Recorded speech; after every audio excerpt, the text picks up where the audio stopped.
আবারও বলতে চাই একটি কথা, যে ক্রীড়াঙ্গনে বিভিন্ন ফেডারেশনে যে দুর্নীতির অভিযোগ আমরা বিভিন্ন সময় দেখেছি, এই দুর্নীতির অভিযোগগুলো আমরা খতিয়ে দেখছি এবং এই দুর্নীতির সাথে যারা যারা জড়িত আছেন আমরা সকলকেই বিচারের আওতায় এনে তাদের বিচার করা হবে। কারণ বাংলাদেশ প্রত্যেকটি ফেডারেশনকে চায় দুর্নীতি মুক্ত রাখতে এবং দুর্নীতির সাথে যারা যুক্ত ছিলেন তাদেরকে অবশ্যই আমরা শাস্তির আওতায় এনে বাংলাদেশের ক্রীড়াঙ্গনকে আমরা একটি দুর্নীতি মুক্ত এবং রাজনৈতিক মুক্ত এবং দলীয়করণ মুক্ত ফেডারেশন উপহার দিব আপনাদের সামনে। এই প্রত্যাশা ব্যক্ত করে আমি আমার বক্তব্য শেষ করছি। সবাইকে ধন্যবাদ।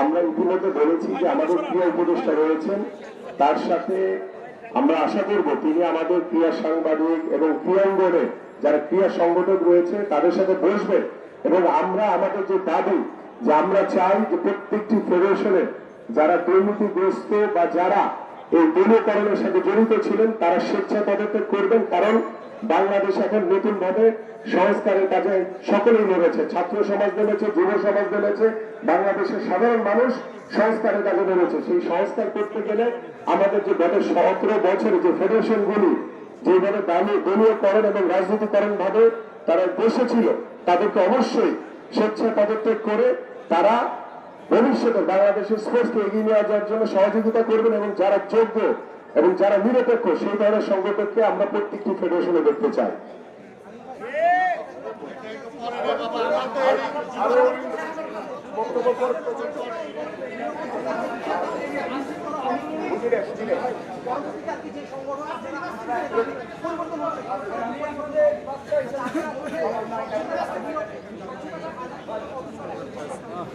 আমি ইতিমধ্যে গতকালকেও বলেছি যে আমরা চাই বাংলাদেশে এখন থেকে কোন ক্রীড়াঙ্গনের, কোন ফেডারেশনে, কোন সংগঠনে দলীয়করণ করা হবে না।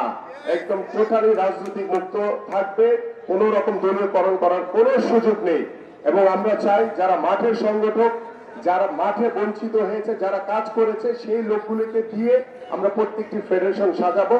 এখানে বিএনপিও থাকবে না, সেখানে আওয়ামী লীগও থাকবে না।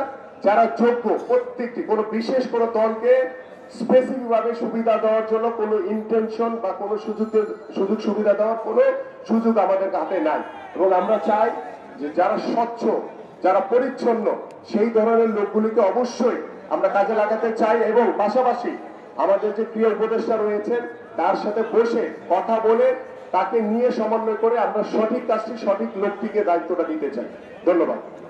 আমিনুল ভাই আমার একটা প্রশ্ন আছে। এখন বক্তব্য রাখবেন, রাখেন এই বুলবুল ভাই রাখেন। উপদেষ্টা রাখেন, তাকে তার নামে পরিচিত জনাব খায়রুল কবির খোকন, প্রাক্তন বিশিষ্ট খেলোয়াড়।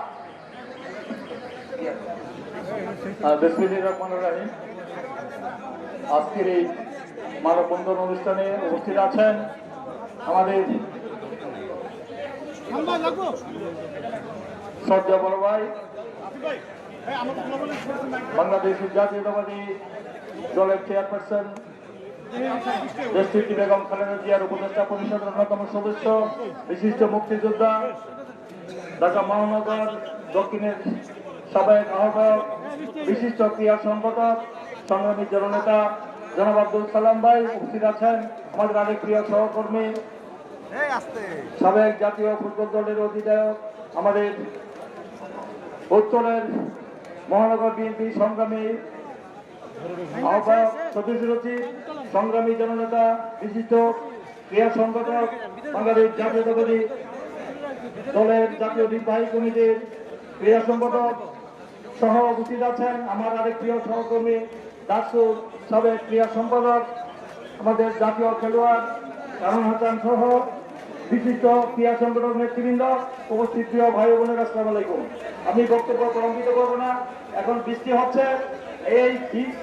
এই ছাত্র জনতার এই ঐতিহাসিক গণ অভ্যুত্থানের মধ্য দিয়ে স্বৈরাচার হাসিনার চূড়ান্ত পতন হওয়ার পর দীর্ঘ প্রায় 17 বছর পর এই ফেডারেশন আসার সৌভাগ্য হয়েছে।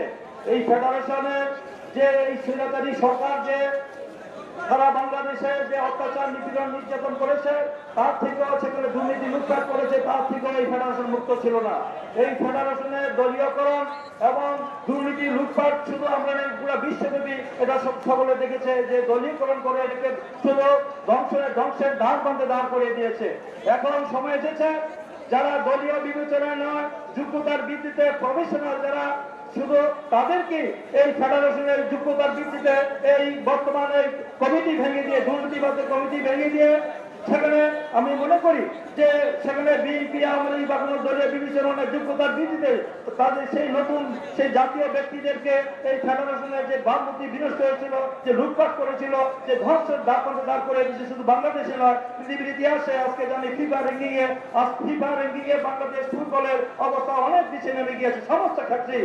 তাই 198 চলে এসেছে, আপনারা সবাই জানেন। তাই আজকে এইটাকে আবার নতুন করে আমাদের জাগরণ সৃষ্টি করতে হবে। এই নতুন যে অন্তর্বর্তীকালীন সরকারের কাছে যে জনগণের আকাঙ্ক্ষা প্রত্যাশা, সেই প্রত্যাশা অনুযায়ী আমরা সব ধরনের সহযোগিতা করে আমরা যারা ক্রীড়া সংগঠন আছি, আমাদের রক্তকরণ হয়েছে, আমরা দেখেছি সেখানে কিভাবে নির্লজ্জ দলীয়করণ করা হয়েছে। সরকার যেমন বাংলাদেশ সকল রাষ্ট্রীয় প্রতিষ্ঠানকে দলীয়করণ করেছিল, জুডিশিয়াল থেকে শুরু করে নির্বাচন